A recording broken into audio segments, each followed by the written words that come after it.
everyone, and welcome to this week's Harmony Grove Coaches Show. I'm Dylan Word. This week, Coach Ernie Horsecamp and I will talk about the game against Barton, and we'll also preview our round one matchup against the Corning Bobcats. So let's break. Coach Horsecamp joins us right here. Hornet Nation, let's ride. This break is brought to you by B&M Painting.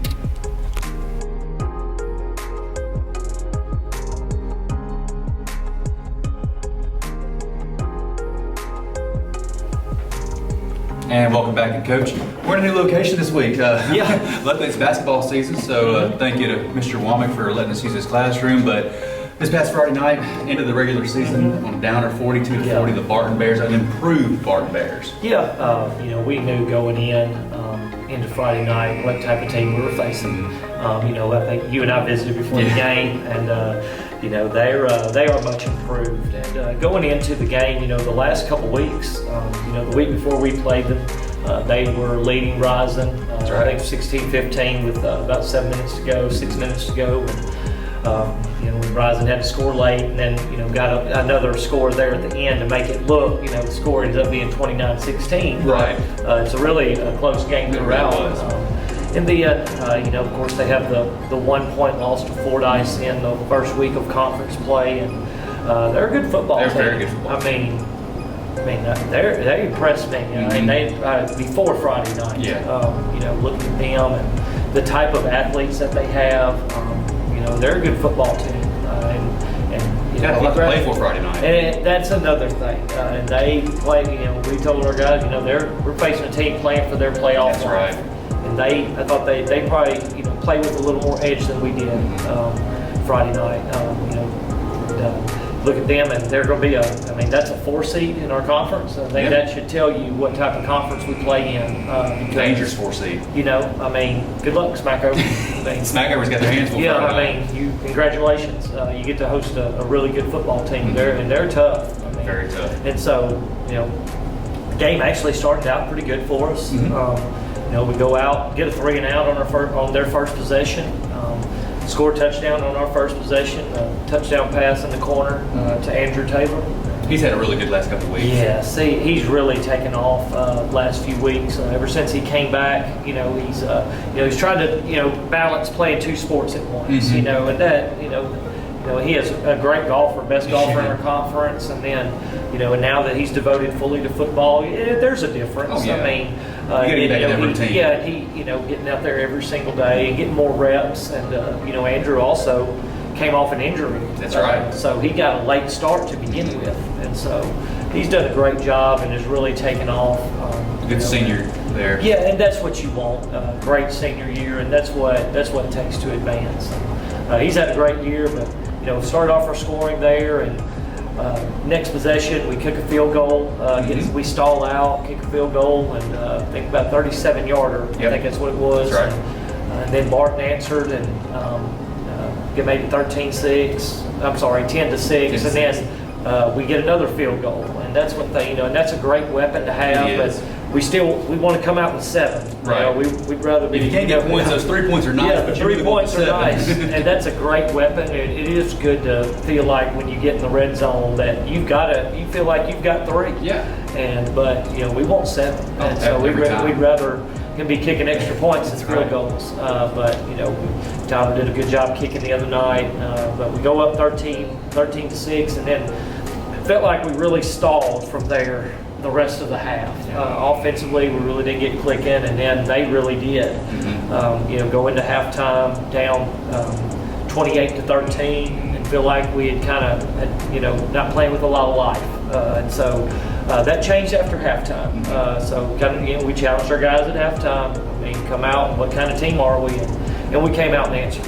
Very proud of that. Obviously disappointed with the score always, but proud of the effort that we showed in the fight. We've got to play better. We got some things to shore up, but there's no doubt that we laid it on the line that second half. We score on our first possession, but they answered. So it was back and forth for the whole second half. After they score on their first possession of the second half, I think it was 34-20. It was 34-20, and then the rest of the third quarter and the first half of the fourth quarter, I thought we really took control of that portion of the game. We got some stops. They didn't get many first downs there on the next 2-3 possessions. We scored the next couple possessions, and look up and it's tied at 34, and that's exactly and felt like we had a little momentum. Had that punt return that for a touchdown. Yeah, and then they come out, and they score again. And get a 2-point conversion. That ends up being the difference in the game. Yes. They go up 42-34, and we score with, and I don't remember, about 4 or 5 minutes left, and unfortunately we didn't get the 2-point conversion and come up just short, and unable to get a timely stop there to get the football back with much time left. Anyway, right. We got the ball back with 6 seconds left, and had a shot there. Landon makes a good play there to pick up some yards and get us a chance at the end zone. Hail Mary there at the end, but unfortunately it didn't work out for us. But come out, fall behind, or come out short, 42-40. Absolutely. Some of the positives that I took away from Friday night, Devontae Hubbard, he mainly plays on the defensive side of the ball, but it's nice to have him in the backfield. He had 2 big long touchdown runs. Right, he had had 2 touchdowns for over 40 yards there in the second half. One was like untouched, I want to say. And and one thing he's got a gear. He does. Once he breaks, he's got a gear to break loose, and we saw that out of Barton. You see that once we've played a couple teams here in the last couple weeks in Barton and Lake Village where they've got that guy that if he breaks it's going to be tough to catch him. Well, Vontae's one of those guys for us, so he did a great job. You're right. He's so valuable on the defensive side and plays so many snaps, and then to come around and play offense too, especially in that second half. He did a great job. As a coach, you see you got your 3 running backs, Demarion, Landon, and now Devontae. It's nice to have some other people that can run the ball for you. Yeah, and you're right. They're different. That's right. In that backfield, Landon, he runs the outside zone well, and he gets in a small space and is able to make people miss. And Demarion, he gets the ball and he's a one cut and he's downhill, and he's got some speed too. But he's and he'll lower his shoulder, and get those tough yards. And then Devontae, mix kind of a mix of that, and he showed some breakaway speed the other night. So nice to have that 3-headed monster. That's right. That's what I was about to say. So we end the season 6-4, 4-2 in conference, get the 2nd seed in the playoffs, get to host the Corning Bobcats, and we'll take a quick break and come back and talk about that matchup against Corning. This break is brought to you by the VFW Post 4554.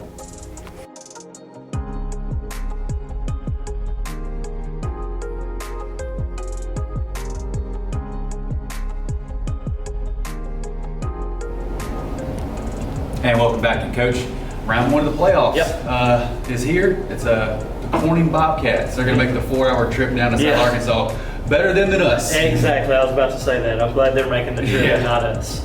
But they're in the same conference as Osceola, Piggott. They're 3-7 on the season. What do we know about Corning? Well, Corning's played a pretty tough schedule. That conference is pretty well respected. You have Osceola that you mentioned, and a couple teams that I don't think get enough credit. Is Hoxie and Walnut Ridge. Those are 2 teams that they're tough. Those are 3 really good teams that play at the top of their conference. Those are the 1, 2, and 3 seeds. But most people are familiar with Osceola, and they're in there every year. Of course, we made that trip a couple years ago in the semifinals, and then but they've got 2 other really tough teams in Hoxie and just slipped my mind. Walnut Ridge. But those guys are tough, and so they played some good competition. They started off the year, they're pretty rough. They were a couple weeks ago they were 1-7. But the last couple of weeks they've gotten wins over Palestine Wheatley and Piggott. So they're in the playoffs. That we made that trip a couple. Yeah, we made that trip a couple years ago. And so we know what that's like. So they're just watching them on film. They have an identity. I'll give them that. They're gonna spread the field. It's gonna they're gonna be in the shotgun, but they're gonna have 1 or 2 tight ends most of the time. And It's a different look. yeah, and they're going to, they want to run the football. That is their identity, and that's what we have to do. We always ask ourselves, what do we have to do to stop them? And the way we're successful against them is, their quarterback and their tailback are pretty good. They're strong runners, and so what you see on film when they're having success is those 2-yard gains, 2 or 3 yard gains turn into 5 or 6 yard gains, and that's what we can't have. They'll be satisfied with it. Yeah, exactly. And so when we meet those guys at the line of scrimmage, if we get a chance to meet them at the line of scrimmage or for a 1-yard gain, it's got to stay there. We can't let those guys, because the tailback's listed at about 190, the quarterback's about 180, but he's shorter. He's a strong-looking kid, and they run the ball extremely hard. They do. And so that's what we can't allow. And and they're good at keeping you off balance. You can't just sell out to the run. They throw a couple little screen passes out there to keep you honest. But they want to run the football when they're having success. That's what they're able to do. Right. And I got a chance to look at their live stream from this past Friday night. They are a small team in size-wise, so they'll meet some guys on our defensive line, and Peyton Ross and Quentin Jones, that are pretty big. Yeah, they're they've got a couple guys. Tight end's probably the best-looking kid, about 230. You probably saw him, number 89, about 6'4", about 230. Yeah, and so that's probably the biggest guy they have up there. We feel like you're right. They're gonna match up against some bigger guys against us, and so that hopefully that's an advantage for us where they're not getting, but we can plug that middle and make those guys bounce and get those guys for tackles for losses instead of those little gains that they want to be satisfied with. Absolutely. So we're recording this on Monday. And as the week progresses, what do you tell your team? Because there's a lot of consequences with this game on Friday night. Yeah, well, it started today. The first thing you always, there's some, coaching cliches out there that there's different parts of the season. We went through non-conference, then of course you go through your conference, and then and something we mentioned to our team, when you get to the playoffs, there's 10-0 teams. And then you can look at Corning, and they're 3-7, right? And those teams are in the exact same spot right now. And so, you use us as an example a few years ago. The COVID year. We missed some games there, and there was some. It was a weird year, but we went into the playoffs as a 4 seed, and have to go on the road, and we pull an upset. And so, and that stuff happens. And so you see some things in the playoffs that you don't expect because there's just a finality to the game, and so those guys are going to come down here and they're going to play their guts out. Absolutely. And then we are too. And so it comes down to being able to do that every single snap, and that's another thing, you can't afford to have a bad night. Right. And so and we've had I wouldn't say we've had bad nights, but we've had bad stretches in some games. You take that. We mentioned against Barton, that second quarter, we didn't look very good, and that's something that you can't afford to do. It's not meaning that it's not over if you have a 3 and out or you give up a score, but you can't just be flat and have a bad, not just a bad possession, but a bad series of possessions. So, and that's something that we've got to stay away from and see the importance of every possession, offensively, defensively, and every snap of special teams. Absolutely, because we don't want to turn our equipment in on Monday. No, and we just tell them that the consequences of winning and losing are just higher. The stakes are just higher. It's still a game played on Friday night. The difference now is if you win on Friday, well, you get to prepare and you get to practice again Monday. Of course, if you don't, you come up short, you turn your equipment in, and guys are going to basketball. Yeah, and so we don't want that yet. No, we love basketball. We don't want to go to basketball. No, yet. it can wait. That's all right. So, and we all, that's great about here. Everybody wants everybody to have success, and we want to have as much success and go as far as we can in football. When football's over, we'll pull for basketball, but let's get as far as we can. Let's go as far as we can go and keep this thing rolling in football first. Absolutely. So we'll take a quick break and we'll come back right after this. This break is brought to you by Everett Contracting.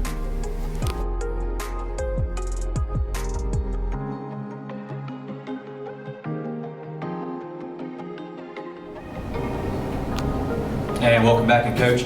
This past Friday night, it was our last regular season home game And it was supposed to be senior night, but due to Yeah. the weather, we had to move the game Yeah. up. So let's talk about those seniors, because they need some recognition here. Yeah, great senior class. Obviously we wanted to recognize those guys in their last regular season game.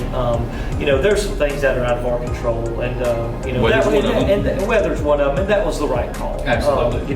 Making sure everybody gets home safe and everything.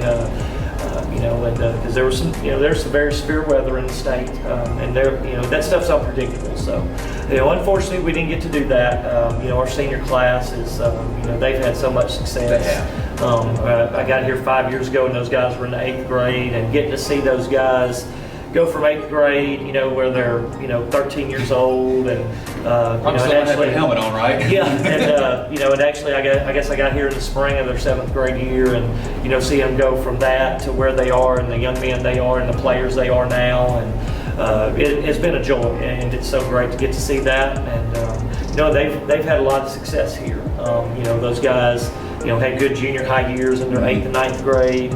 A lot of them moved up in the 9th grade. Got to practice and travel with a team that went to the semifinals. Been part of some good teams the last couple years that have advanced in the playoffs, and now a team that's and been part of some great wins that people will remember here for a long time. Absolutely. There's some great games that have been played here the last several years, and they were part of a lot of them. And seeing those and those guys, their work ethic and the way they play the way it's supposed to be played. They play hard. Even Coach Williams and us, we were just talking off the air, and that's something he remembered from day one when they were in 7th grade. Yeah. And so they were always like that, and that's what's carried them, and that will always be what carries you, and it'll carry them beyond their senior year in football. No doubt about it. And you got a lot of kids in that senior class. I think 12? I think it's 12, I believe. They've got good leadership, and that's what I love about these seniors. They've got good leadership. You always like seeing that. You look at seniors, and I always talk to them at the beginning of the year. You're a senior. Whether it's individually or as a group, you always want to mention to them that it is. You don't want to say it's everybody's team, but in high school football, a lot of times you'll go as far as your seniors take you. They've done a great job. I'm proud of those guys, and looking for them to carry us a little farther. Absolutely.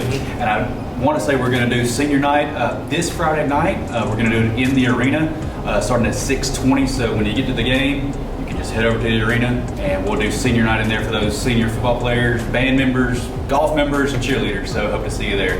We'll take a quick break and be right back. This break is brought to you by Generations Bank.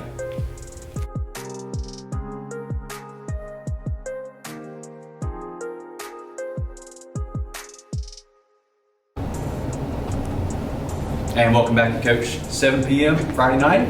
It's winter go home. Exactly, and exciting time of year.